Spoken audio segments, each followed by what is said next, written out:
Hi there, welcome back to Watcher of Realms. Today we're doing a review of Admiral Claw. He's a part of the upcoming Ancient Summoning Pool, in which that's the only place you can get him from. Is he worthwhile? You know, at the end of the day, if you're near pity or not, if you do pull a legendary in the Ancient Summons, and it's not Valderon, who's the most desired one, if you did pull Admiral Claw, how would you feel? Well, let's take a look at his stats and work out if it's good enough or not. He's part of Chaotic Nightmare Factions, Duel, which is very good. If you've only got a Lord in one of them, it'll still benefit, won't he?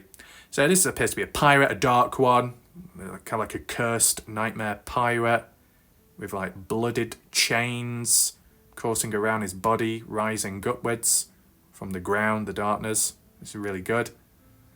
I don't know if you call him like a demonic pirate or not. It was like kraken-like teeth on his coat. Scars on his chest, battle worn. He's got a massive pistol there and gun on his belt. Got like bones as like a belt as well on top. He's got his Admiral Captain hat on. Chains around him with blood dripping. And a massive cannon on his shoulders. Really nice visually. Even if people don't think he's that good, visually, very creative, really good. I'd be interested to see what that cannon looks like in action as for, for the animations. There's also a skeleton on the side of it, as you can see. I do like cannons. Now, for the review section, you look at this and you think, oh no, this isn't good, is it? He's not really good at anything. But in terms of how he's advertised, he supposedly is. Maybe he's underrated. We'll have to take a close look. Splash attack, damage escalating, arena mastery. Block 2, cost 18. Hero details, when maxed out, nearly 5,000 attack, which is alright, 2,900 defense, pretty good. HP, pretty high, a lot better than some of the healers out there. Yeah, okay, it's not too bad. So, Awaken-wise, if you do get him more than once, whether you like that or not, when in Bloodstorm, Annihilator state increases penetration by 10%. That's good, going through the defense. Get more damage in, true damage. When in Bloodstorm, Annihilator state attack inflicts vulnerability physical damage. So you're going to do even more. That's great. But if you don't manage to awaken him to that point, if you do have another hero on your team, like a debuffer, that can inflict that, like Valeria or I think Volker and some others, you're all good. And they're all a part of the same faction or so, or one of which, so all good. When in Bloodstorm, Annihilator state, attack interval doesn't increase. The attack interval doesn't increase. Well, wouldn't you want it to, so you get it quicker? Or no, oh, maybe the attack interval decrease and it means it's quicker cycling around, maybe. I'm probably getting mixed up with the Helga situation. Anyway, a closer look. So his talent increases penetration by 5% for 10% loss of HP up to 30%. By 5% up to 30% penetration. That's actually pretty good. For every 10% loss of HP. And he's got decent good base HP as well. Now his basic attack is AoE, which is really good. AoE could go for Gear Raid 1 up to a certain stage if you're early mid-game. Prioritizes enemies within one tile, dealing 100% damage to the main target, 25% splash damage to up to 2 enemies near the main target. If there is no target within one tile, cast Soul Lasher first. Pulls one enemy within the attack range with chains to the front, dealing 150% damage and inflicting stun for 0.3 seconds. That stun is not that long at all. Cannot target airborne enemies. Is that... Oh, that's only for Soul Lasher. Right. Does it say anything about airborne units? No, only enemies on tiles, ground units, from the looks of it. You got the damage to main target multiplier 5, 10, 15, 20. Yeah, it's kind of basic that, with the addition of some AoE, but it's not true AoE. It's just a bit of damage to 2 extra enemies. That's a shame that, but the Soul Lasher's good with the stun ability, extra damage. Let's move on. Bloodfire Berserker. For every 3 attack, reduces 5% of current HP, but increases 2% damage permanently. Upon triggering this effect 10 times. Upon triggering this effect 10 times, basic attack turns into Bloodstorm Annihilator. What is that? What is Bloodstorm Annihilator? Because we saw that on the Awaken section.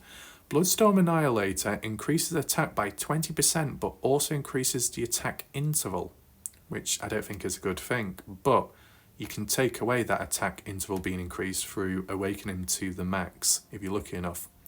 Soul Lasher removes stun from targets. Every attack launch reduces 5% of current HP, dealing 180% damage to the main target and 40% splash damage up to 2. That's better.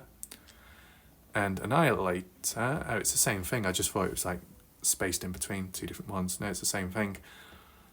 I know, Bloodstorm Annihilator. No, it's the same thing what I was reading. I don't know why it's both highlighted in green separately, but nevertheless. But yeah, I'm more interested in for 2% damage increase permanently and increases 2% damage.